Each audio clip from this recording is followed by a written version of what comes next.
नमस्कार, आप देख रहे हैं सनमार्ग नेटवर्क। मैं विशाखा तिवारी। तो चलिए नजर डालते हैं आज देश की 10 बड़ी खबरों पर।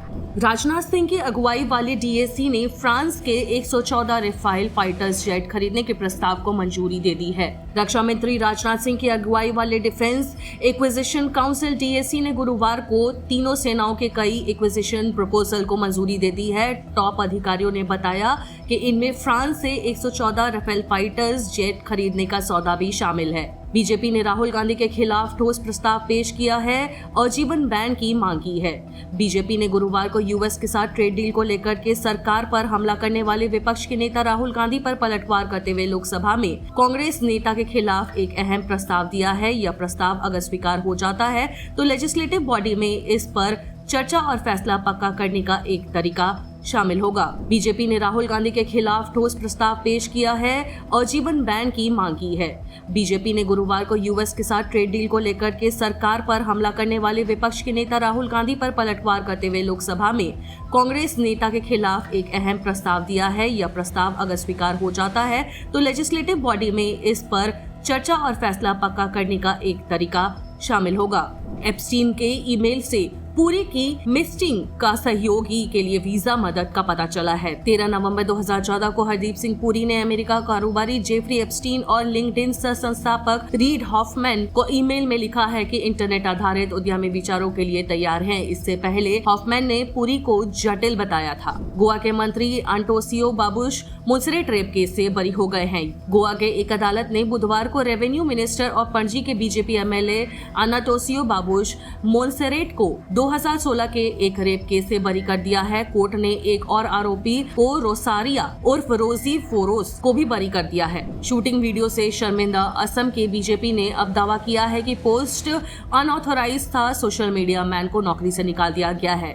असम के बीजेपी सोशल मीडिया डिपार्टमेंट के 4 को कन्वेनरों में से एक को उनके पद से हटा दिया गया है। पिछले हफ्ते यूनिट के ऑफिशियल एक्स हैंडल से पोस्ट किए गए एक वीडियो में असम के मुख्यमंत्री हेमंत बिस्वा शर्मा को शकल कैप पहने 2 लोगों पर राइफल तानते हुए दिखाया गया था। बोधन एआई शिक्षकों की क्षमता निर्माण के लिए मॉड्यूल विकसित करेगा, यह कहना धर्मेंद्र प्रधान का है। केंद्रीय शिक्षा मंत्री धर्मेंद्र प्रधान ने गुरुवार को कहा है कि अगले एकेडमिक सेशन से प्री प्राइमरी क्लास से लेकर के हायर एजुकेशन तक टीचिंग में एआई टूल्स को इंटीग्रेट करने की कोशिश की जाएगी। गुरुवार से शुरू होने वाली शिक्षा मंत्रालय की 2 दिवसीय भारत बोधन कॉन्क्लेव में प्रधान ने कहा है कि आईआईटी मद्रास की शिक्षा के लिए एआई में उत्कृष्टता क्रेन, जिसे आईआईटी मद्रास बोधन एआई फाउंडेशन के रूप में स्थापित किया गया है। पीएम मोदी कल नए पीएमओ कॉम्प्लेक्स और ऑफिस बिल्डिंग का उद्घाटन करेंगे। पीएमओ ने गुरुवार को एक बयान में कहा है कि प्रधानमंत्री नरेंद्र मोदी शुक्रवार को PM office, PMO cabinet secretariat और नेशनल सिक्योरिटी काउंसिल सेक्रेटेरिएट के नए कॉम्प्लेक्स, जिसका नाम सेवातीर्थ है, उसका उद्घाटन करेंगे।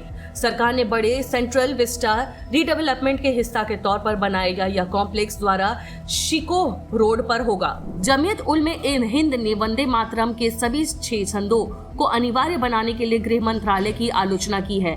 जमीयत उलमे हिंद ने गुरुवार को इसे एक तरफा और मनमाना बताया और दावा किया है कि यह संविधान से मिली धार्मिक आजादी पर खुला हमला है। एक बयान में जमीयत उलमे हिंद ने प्रेसिडेंट मौलाना अरशद मदनी ने कहा है कि मुसलमान किसी को भी वंदे मातरम गाने या बजाने से नहीं रोकते।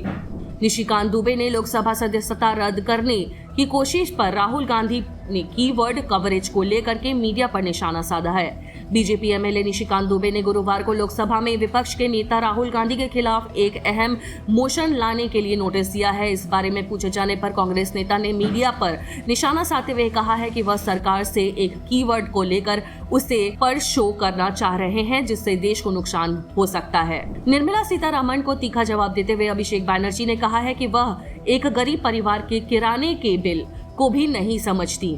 यूनियन बजट में आलोचना जारी रखते हुए तृणमूल कांग्रेस के एमपी अभिषेक बैनर्जी ने गुरुवार को union finance minister Nirmala Sitharaman पर पलटवार किया है, जिन पर उन्होंने लोकसभा में तोड़ मरोड़ को फैक्ट्स पेश करने का भी आरोप लगाया है। उन्होंने कहा है कि जब तक सीतारमण जीएसटी एक्ट में लिखी बातों और उसमें गरीब परिवारों के किराने के बिल पर लिखी बातों के बीच में अंतर नहीं समझती हैं, तब तक वह अपने इंडिया में रहती रहेंगी, जबकि हम अपने इंडिया में रहते हैं।